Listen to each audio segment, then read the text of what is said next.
In a small, windswept town nestled at the base of a towering mountain range, there lived a 24-year-old man named Jack. To anyone looking in from the outside, Jack seemed fine, but inside he was a prisoner of his own mind. His thoughts were like a swarm of angry bees, constantly buzzing, stinging, and never settling down. He spent his days replaying mistakes from years ago, dissecting awkward conversations, and dreading a future that hadn't even happened yet. This mental storm left him exhausted, robbing him of sleep and stealing the warmth from his smile. One afternoon, while trying to quiet the noise in his head at a local tea shop, Jack overheard travelers speaking of a hermit who lived high in the misty peaks. Rumor had it that this recluse was once a brilliant neuroscientist who had abandoned the chaos of modern society to understand the true nature of the human mind. They said he possessed the secret to absolute tranquility. Desperate for relief, Jack packed a small bag. If this man knows how to silence the storm, Jack thought, I must find him. The journey was arduous. Jack climbed steep, rocky paths where the air grew thin and cold. After 3 days of hiking, he finally found a modest stone cottage perched on a cliff edge. Sitting on a flat rock overlooking the valley was the old man, his face weathered but his expression as calm as a still lake. Jack approached him, breathless and anxious. Master, Jack pleaded, my mind is a battlefield. It never stops running. I am tired of the noise. Can you teach me how to find peace? The old man opened his eyes, which twinkled with a knowing light. You seek silence, he said, his voice like grinding gravel. Very well, but first you must help me with a chore. The old man led Jack to a small fire pit where a single candle was burning. He handed Jack a delicate, unlit paper lantern, the kind used in festivals, thin and easily torn. I want you to carry this lantern, the old man instructed. Walk the path that circles this peak. It is windy, the ground is uneven, and the drop is steep. You must keep the candle inside this lantern lit. If the flame goes out, you must return and start over. If you tear the paper, you fail. Jack looked at the flickering candle and the fragile paper shell. The wind was gusting, threatening to snuff out the flame at any second.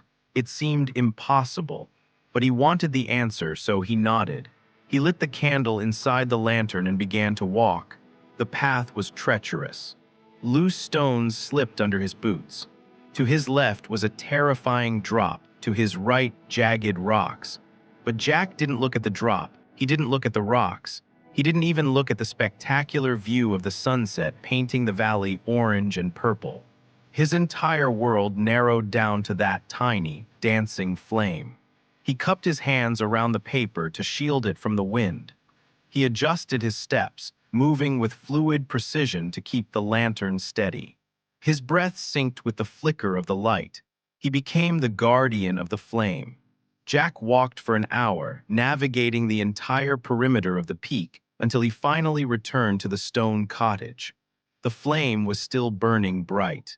I did it, Jack gasped, his eyes wide with triumph. The wind was strong and the path was slippery, but I didn't let it go out. The old man smiled gently. Excellent. Now tell me, Jack, while you were walking, did you worry about the mistakes you made last week? Jack paused. No. Did you worry about whether you would have enough money for the future or what people think of you? No, Jack realized. I didn't think of any of that. Did you feel the cold wind biting at your face, or did you only feel the warmth of the lantern? I only focused on the flame, Jack admitted. The old man placed a hand on Jack's shoulder. That is the secret. You believe peace is a destination you arrive at when all your problems are solved. But peace is simply the absence of the extra noise. When you were protecting the flame, you were entirely here. You were not in the past and you were not in the future. You were in the now. He continued, the flame is the present moment. It is fragile and it requires your full attention to keep it burning. When you give the present moment your complete focus, just like you did with that lantern, the storm in your mind has no fuel to rage. The anxiety didn't disappear because you fought it. It disappeared because you gave it no room to exist. Jack looked at the lantern, watching the smoke curl up into the evening air. The realization hit him harder than the mountain wind. He had been looking for a way to stop his thoughts, but the answer was not to stop them, but to focus on something else entirely. The reality of right now. I understand, Jack whispered. To calm the storm, I must tend to the flame. The old man nodded.